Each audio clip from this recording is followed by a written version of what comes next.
Tidak ada seorang pun yang akan benar-benar bisa memahami, dan saya harap tidak ada yang pernah melakukannya, apa yang terjadi di rumah itu malam itu terkait dengan kebrutalan yang dialami anak-anak ini.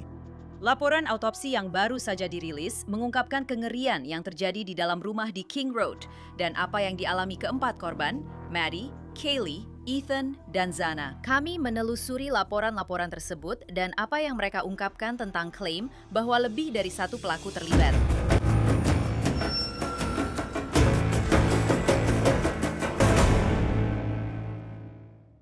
Selamat datang di Law and Crime. Saya Anjanette Levy.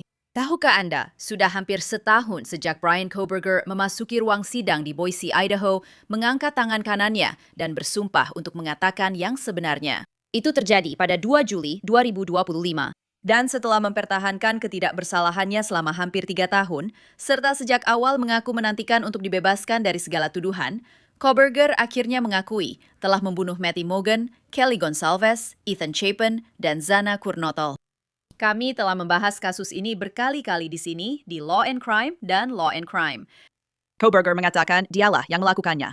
Dia setuju dengan pernyataan fakta yang dibacakan oleh Jaksa Latah County, Bill Thompson. Kohberger tidak berkelit, dia tidak goyah.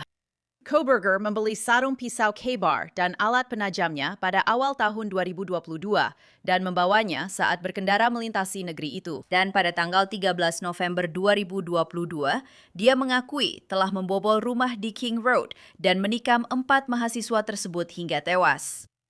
Sekarang, hampir setahun setelah pengakuan bersalah dan vonis Kohberger, kita akhirnya bisa melihat laporan autopsi untuk Maddie, Kaylee, Ethan, dan Zana. Laporan tersebut menggambarkan betapa mengerikannya apa yang dialami keempat mahasiswa itu. Hal itu benar-benar di luar batas kemanusiaan. Kepala Pemeriksa Medis untuk Kabupaten Spokane, Dr. Venus Singh, melakukan autopsi pada keempat mahasiswa tersebut dan beliau siap bersaksi sebagai ahli untuk pihak penuntut. Jaksa menulis dalam dokumen keterangan ahli. Diperkirakan Dr. Singh akan bersaksi bahwa Kaylee Gonzalez, Zana Kurnotol, dan Madison Mogen mengalami tingkat rasa sakit dan atau penderitaan yang tinggi sebelum kematian mereka akibat luka-luka yang diderita. Diperkirakan Dr. Singh akan bersaksi. Ethan Chapin juga mengalami tingkat rasa sakit dan atau penderitaan yang tinggi sebelum kematiannya akibat luka-luka yang diderita, namun dalam tingkat yang lebih rendah dibandingkan korban lainnya. Dan Dr. Singh siap untuk bersaksi bahwa luka-luka yang diderita keempat korban sesuai dengan pisau K-Bar, jenis pisau yang sama yang dimiliki oleh Bryan Kohberger. Jaksa menulis, Dr. Singh akan memberikan pendapatnya bahwa luka-luka yang dialami Gonsalves sesuai dengan luka yang disebabkan oleh pisau bermata satu dan atau bermata dua.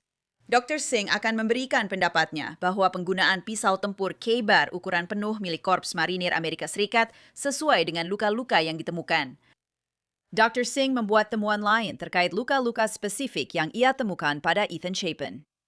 Selain itu, Dr. Singh akan memberikan kesaksian mengenai bukti bahwa pisau yang digunakan pada Ethan Chapin menunjukkan adanya indikasi pelindung bilah.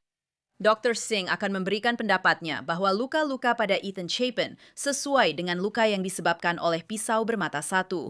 Dr. Singh akan memberikan pendapatnya bahwa penggunaan pisau tempur K-Bar ukuran penuh milik Korps Marinir Amerika Serikat sesuai dengan luka-luka yang diamati. Dan masih banyak lagi informasi dalam laporan-laporan ini, termasuk informasi tentang kemungkinan bahwa 2 pisau digunakan. Jadi, saya benar-benar ingin mendapatkan seseorang yang sangat ahli untuk membedah laporan autopsi ini, temuan para ahli, dan tidak ada yang lebih baik untuk melakukan itu selain Joseph Scott Morgan. Dia adalah seorang penyelidik kematian forensik, juga pembawa acara podcast terkenal Body Bags. Silakan cek. Joseph, terima kasih banyak sudah hadir. Pertama-tama, saya ingin tahu pendapatmu tentang laporan autopsi ini. Kami tidak pernah menyangka akan melihat ini. Laporan ini disegel di negara bagian Washington. Itu adalah Spokane County yang melakukan autopsi. Mereka yang dikontrak oleh Moscow. Apa pendapatmu secara keseluruhan tentang laporan autopsi itu? Sangat menyeluruh.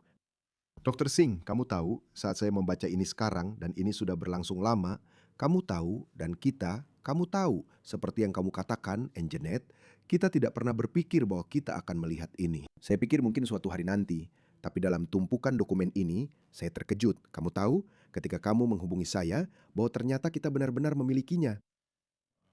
Tapi Dr. Singh telah melakukan pekerjaan yang luar biasa menurut saya dalam penilaian atau penilaian postmortem terhadap jenazah di fasilitasnya.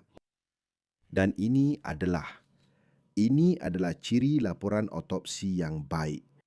Jika orang awam bisa duduk dan membacanya, lalu mendapatkan gambaran tentang sifat luka-lukanya, status individu tersebut, baik sebelum kematian, antemortem, maupun setelah kematian, postmortem, dan menyusunnya dengan cara seperti itu, karena Anda tahu, laporan-laporan ini, ketika Anda melihat laporan autopsi, laporan ini bukan dibuat untuk sesama dokter. Laporan tersebut dibuat sebagai laporan ilmiah objektif yang memiliki nilai forensik. Bahwa jika Anda masuk ke pengadilan, ketika Anda mencoba menjelaskan ini kepada juri, dan juri tidak memiliki pendidikan yang sama seperti seorang ahli patologi yang sangat spesifik, mereka tetap bisa memahaminya. Dan Anda tahu, bagi saya setelah membaca ini, saya pikir Dr. Singh akan sangat tangguh, di persidangan. Dia sangat-sangat teliti di sini. Dia telah memaparkan cedera-cedera ini dengan cara yang benar-benar bisa kita pahami. Karena Brian Kohberger sudah mengaku bersalah. Maksud saya, dia masuk ke pengadilan dan berkata, ya, saya bersalah. Hakim langsung bertanya padanya, apakah Anda mengaku bersalah karena Anda memang bersalah? Dan dia menjawab, ya, dia bilang dia yang melakukannya.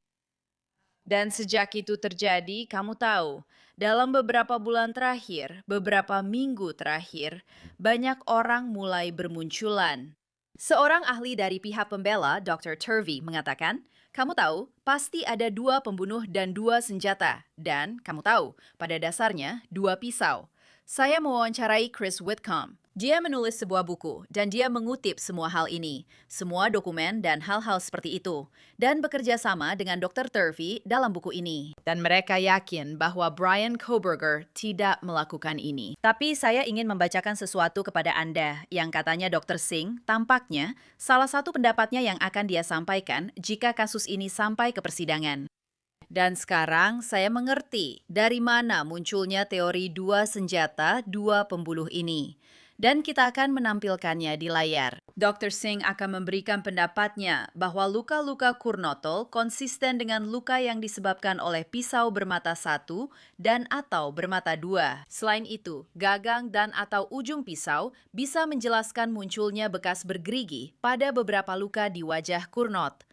Dr. Singh akan berpendapat bahwa bekas bergerigi ini bisa disebabkan oleh Kurnotol yang melawan dan atau memegang, menyentuh pisau dan atau tangan yang memegang pisau, sehingga menyebabkan luka tersebut. Dr. Singh akan memberikan pendapatnya bahwa penggunaan pisau tempur K-Bar ukuran penuh Korps Marinir Amerika Serikat sesuai dengan luka-luka yang diamati. Itu tidak berarti bahwa pasti ada 2 pisau yang digunakan, atau 2 pembunuh, atau 2 senjata. Tidak, memang tidak.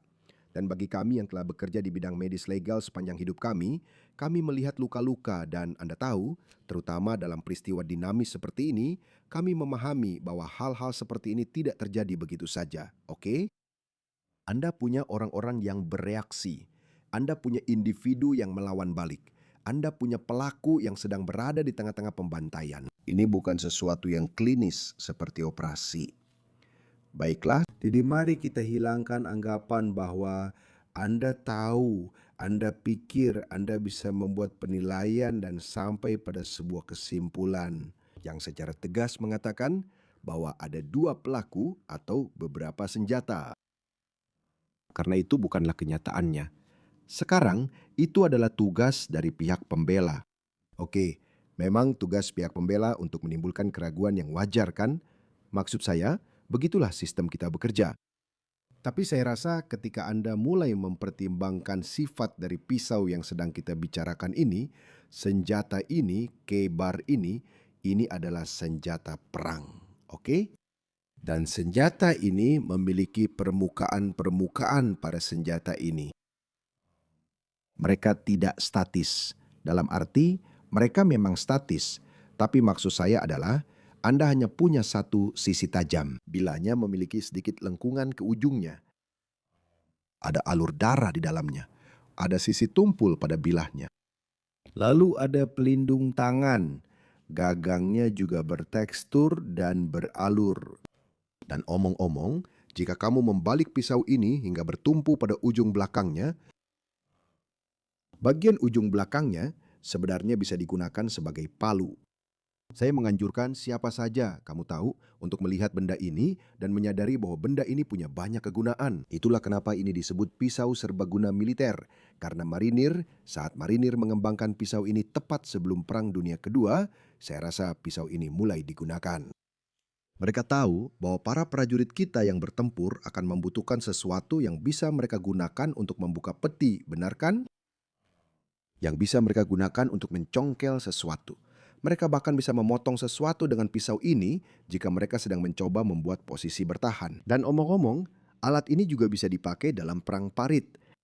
Jadi jika hanya menggunakan gagangnya saja, jika kamu memegang pisaunya, kamu sebenarnya bisa memukul dengan cara seperti ini. Kamu bisa membaliknya, kamu bisa memukul seperti menggunakan palu dengan alat ini. Kamu membaliknya lagi, kamu bisa menusuk dengan alat ini. Kamu bisa mengiris dengan alat ini. Kamu bisa menangkis jika ada serangan yang datang. Jadi, dan coba kamu bayangkan seperti apa adegan itu mungkin terlihat di dalam rumah itu. Pertumpahan darah setidaknya seperti itu. Semua ini tidak terjadi begitu saja. Jadi jika Anda akan mencoba menarik kesimpulan, Anda akan mencoba menarik kesimpulan bahwa ada lebih dari satu senjata yang terlibat. Saya rasa Anda masih harus menempuh jalan yang cukup jauh untuk membuktikan itu. Dan satu senjata atau satu pembunuh bisa menggunakan lebih dari satu senjata. Maksud saya, itu bisa saja menggunakan tinju. Bahkan jika pisau itu digunakan sebagai palu, sebagai alat untuk memukul, Anda tetap bisa melakukan hal lain. Ya, itu mungkin. Orang tersebut bisa saja membawa senjata lain bersama mereka. Tapi Anda tahu, kesimpulan mereka adalah mereka sampai pada kesimpulan ini. Anda tahu, kita kembali ke sarungnya kan? Sarungnya ditemukan di sana di kamar tidur. Dan tentu saja, penanda itu akan mengarah kembali ke Kebar kan? Dan memang, kita tidak punya pisaunya. Anda harus mengerti itu. Saya tidak tahu apakah kita akan pernah mendapatkan pisaunya atau mereka akan pernah mendapatkan pisaunya, oke? Tapi pertanyaan yang harus Anda ajukan adalah, apakah itu mungkin? Untuk pisau seperti pisau Kebar yang cocok dengan sarung ini, baiklah. Apakah mungkin itu telah digunakan untuk menimbulkan semua luka ini pada keempat korban ini? Jadi kamu tahu, sekali lagi, saya kembali ke kata dinamis. Kamu tahu tidak ada dari anak-anak ini yang benar-benar diam saja, oke, saat ini terjadi. Kamu tahu, mereka punya insting bertahan hidup yang langsung aktif. Mereka menahan. Oke, mereka bereaksi. Mereka bereaksi terhadap rasa sakit. Setiap kali pisau menusuk ke area tertentu di tubuh, kecuali orang itu sudah mati, pusat rasa sakitnya akan aktif. Jadi mereka akan memutar tubuh. Mereka akan berbalik. Mereka, kamu tahu, mereka akan bergerak dengan berbagai cara sepanjang proses itu. Jadi mereka bereaksi dalam arti seperti itu. Jadi bukan hanya seperti ada seseorang yang hanya diam saja di sana. Mereka tidak diposisikan seperti target kertas di suatu tempat di mana kamu menusukkan pisau ke mereka dan mereka tidak bereaksi. Tentu saja, Zana, maksudku, Zana, kita tahu dia terjaga dan melawan. Kita tahu itu. Dan dia, kamu tahu, mereka. Laporan otopsinya atau setidaknya ringkasannya menunjukkan itu. Dia memiliki 23 luka di kulit kepala, wajah, dan leher, 7 di dada dan perutnya. Kamu tahu, luka sayatan dan tusukan di punggung. Maksudku, di bagian tubuh bawah, di mana-mana. maksudku, Gadis malang ini sangat menderita saat berusaha menyelamatkan hidupnya sendiri.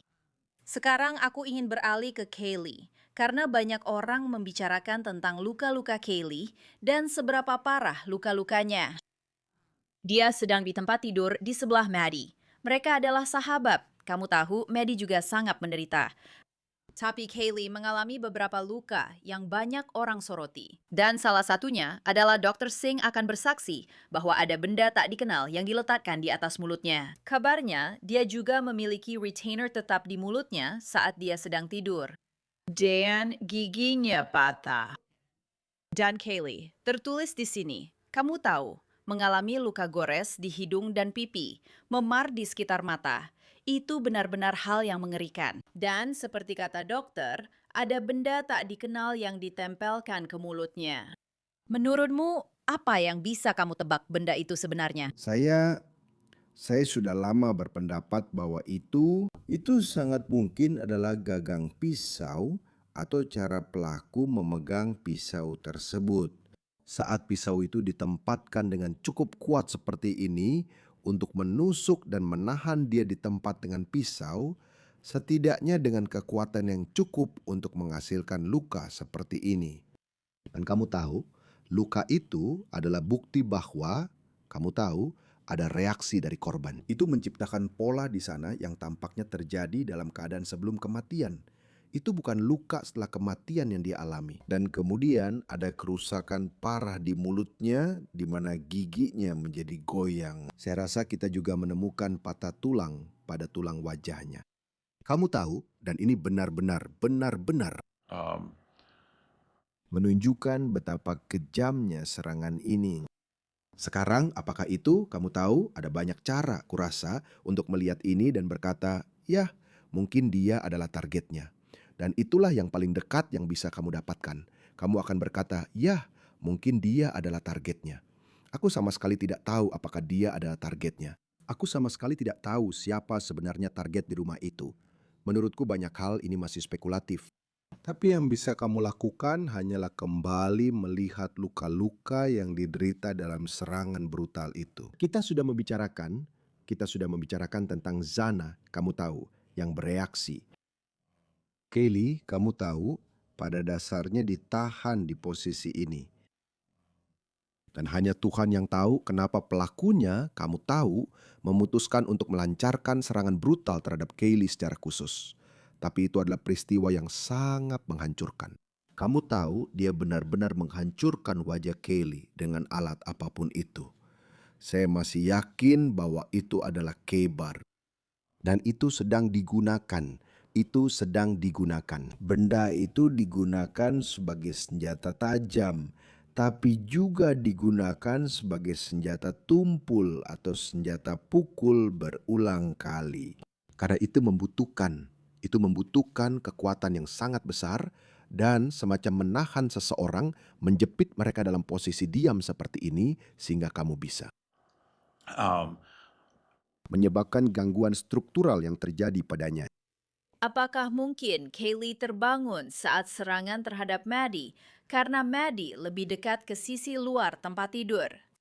Lalu mungkin terjadi sesuatu di mana dia mencoba melawan atau semacamnya. Dan itulah mengapa kita melihat adanya asfiksia. Mungkin dia pertama kali ditusuk di dada.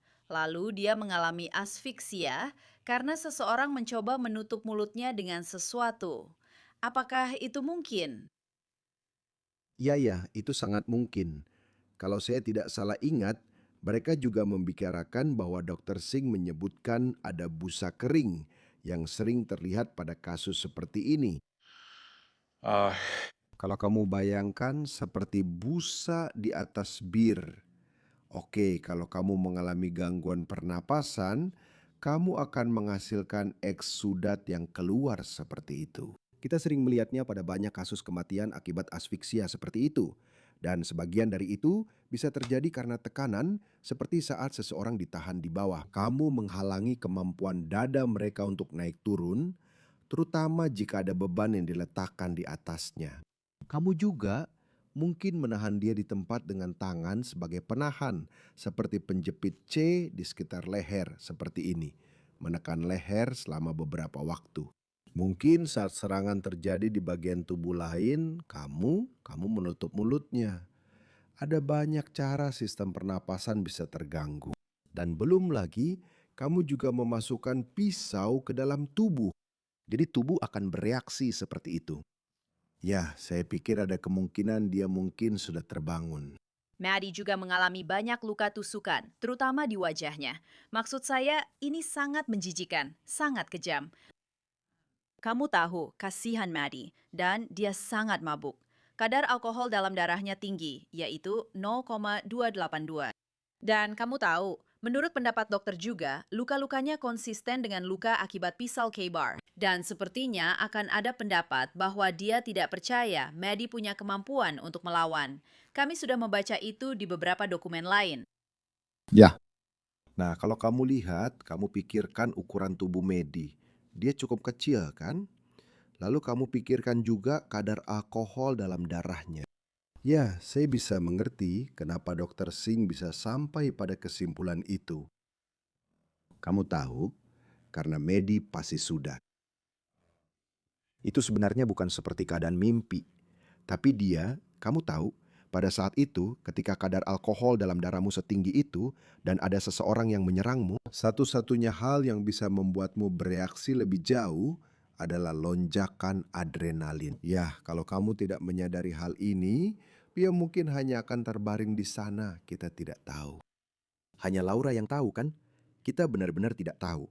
Tapi ya, menurutku dia memang bisa saja, kamu tahu, sama tak berdayanya seperti anak kucing. Itu benar-benar mengerikan. Kasihan semua anak-anak ini. Tapi Maddie, semuanya, itu benar-benar mengerikan. Akhirnya Ethan, sepertinya dia mengalami luka tusuk yang lebih sedikit.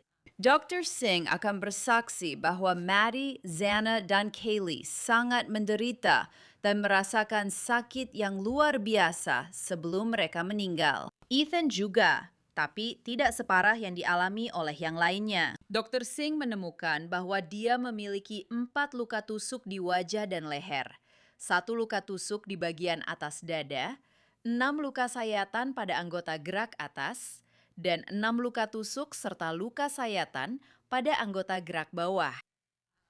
Dan kemudian ada juga cedera terkait termasuk perforasi pada vena jugularis, vena subclavia, dan arteri subclavia. Maksud saya, cedera-cedera itu saja pada vena jugularis dan arteri subclavia, maksud saya, itu akan langsung mematikan, bukan? Cukup dekat. Faktanya kita tahu bahwa hanya untuk memberikan gambaran kepada orang-orang, kita tahu bahwa kasus Courtney Clinic adalah sedang meningkat sekarang. Dan salah satu masalah dalam kasus itu adalah Toby, korbannya, pembuluh subclavianya terluka. Dan dia pria yang sangat besar, bukan? Dan itu satu-satunya luka. Dan dia perlahan-lahan melemah. Jadi, kalau ada beberapa cedera pada struktur-struktur di sepanjang sini, dan supaya orang-orang tahu itu, khususnya dengan subclavia, kita bicara tentang subclavikular, yang berarti di bawah klavikula, tulang selangka kita. Kalau kamu bisa merasakannya di sini, pembuluh darah utama ini melintas di sini. Disitulah para tenaga medis akan memasang yang disebut sebagai jalur vena sentral, sehingga kamu bisa punya semacam port di sini agar obat bisa langsung disuntikkan. Sekarang mereka sudah jarang melakukan itu, tapi cara itu bisa langsung memasukkan obat ke dalam sistem. Kenapa begitu? Karena ini adalah pembuluh darah utama. Jadi ketika bagian ini tersayat, lalu vena jugularis juga tersayat, struktur-struktur itu sendiri akan membuat seseorang kehilangan kesadaran dengan sangat-sangat cepat. Mengerikan, sangat mengerikan. Mereka dibantai. Tidak ada cara lain untuk menggambarkan ini. Maksud saya, mereka benar-benar dibantai habis-habisan. Dan dalam beberapa hal, saya terkejut mereka memilih kesepakatan pengakuan bersalah bahwa negara bersedia melakukan ini. Tapi saya bisa memahami dari kedua sisi. Saya bisa mengerti kenapa keluarga Gonzales masih sangat marah dan menginginkan hukuman mati dalam kasus ini setelah membaca laporan autopsi ini. Ya, tidak ada tindakan yang benar-benar bisa diambil atas nama keluarga. Dan ya, saya mengerti. Karena dari sudut pandang saya sendiri, saya sering membaca banyak laporan autopsi, sudah membacanya selama bertahun-tahun. Dan bahkan menurut standar saya, kebrutalan dalam kasus ini melampaui pemahaman saya. Karena Anda tahu, ketika Anda melihatnya seperti yang tertulis. Tapi tidak ada seorang pun yang akan benar-benar memahami. Dan saya harap tidak ada yang pernah melakukannya. Apa yang terjadi di rumah itu malam itu terkait dengan kebrutalan yang dialami anak-anak ini. Anda tidak benar-benar bisa mengukurnya. Maksud saya jelas, Dr. Sane telah melakukan pekerjaan yang luar biasa di sini. Jika Anda bisa menggunakan istilah itu sangat profesional, mungkin itu istilah yang lebih tepat, teratur. Dia bisa duduk santai di lingkungannya dan semacam, Anda tahu, merenungkan ini dan memikirkannya, serta menjaga semuanya tetap sangat teratur. Itulah mengapa saya pikir dia akan menjadi saksi yang luar biasa jika dihadirkan di persidangan. Dan saya bisa mengerti mengapa keluarga merasa bahwa keadilan belum ditegakkan di sini. Ya, maksudku kamu tahu, intinya tidak ada banding. Setidaknya di sini ada semacam kepastian. Tidak ada, kamu tahu, tidak ada resiko. Kamu punya pengakuan bersalah, tapi aku mengerti. Tidak ada pernyataan resmi di pengadilan sama sekali yang menurutku dari sudut pandangku yang sudah meliput banyak kasus mungkin bagian yang paling tidak memuaskan. Dan kepuasanku sebenarnya tidak terlalu penting, tapi aku hanya, kamu tahu, secara garis besar aku selalu kembali ke BTK. Kamu tahu, BTK dipaksa untuk memberikan pernyataan di pengadilan dan dia melakukannya. Dan jika kamu belum pernah melihat itu adalah salah satu hal paling menyeramkan yang bisa kamu tonton, di mana dia membahas kasus demi kasus. Dan dalam kasus ini, menurutku pernyataan itu memang sudah sepantasnya dilakukan. Aku tidak mengerti kenapa itu tidak bisa dimanfaatkan seperti itu, kecuali mereka berpikir untuk kembali ke sesuatu di masa depan. Aku sama sekali tidak tahu apa itu. Tapi menurutku, seperti yang sudah kukatakan sejak awal, sebuah penawaran mengharuskan dia duduk bersama para penyidik dan menjawab beberapa pertanyaan sebelum kamu bersedia menghapus hukuman mati dari pilihan. Aku tahu kenapa keluarga-keluarga itu masih ingin mendapatkan jawaban. Aku benar-benar mengerti. Joseph Scott Morgan, terima kasih banyak. Senang sekali Janet, terima kasih sudah mengundang saya. Orang tua Kaylee Gonzalez baru-baru ini dikutip mengatakan bahwa mereka ingin berbicara dengan Brian Kohberger. Mereka ingin tahu mengapa dia membunuh putri mereka dan melakukan kekejaman seperti itu terhadapnya. Mereka juga telah membuat sebuah yayasan untuk mengenangnya. Namanya adalah Murder Has a Name. Mereka ingin membantu keluarga lain mengidentifikasi pembunuh orang yang mereka cintai melalui tes DNA yang canggih. Kaylee Gonzalez seharusnya merayakan ulang tahunnya pada tanggal 8 Juni. Dia akan berusia 25 tahun. Sebaliknya, sekarang dia akan selamanya berusia 21 tahun. Anda dapat membaca laporan autopsi lengkap di aplikasi baru kami, Law and Crime Plus. Cukup masuk dan Anda akan menemukannya di file kasus kami. Dan itu saja untuk episode Law and Crime kali ini. Saya Anjanette Levy. Terima kasih banyak sudah bersama saya. Sampai jumpa lagi di sini lain waktu.